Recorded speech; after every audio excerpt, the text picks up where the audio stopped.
But let's talk about the things that aren't helpful or aren't productive.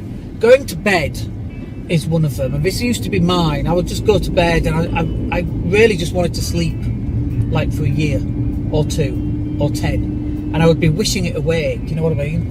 And that's really not a great way of building a future.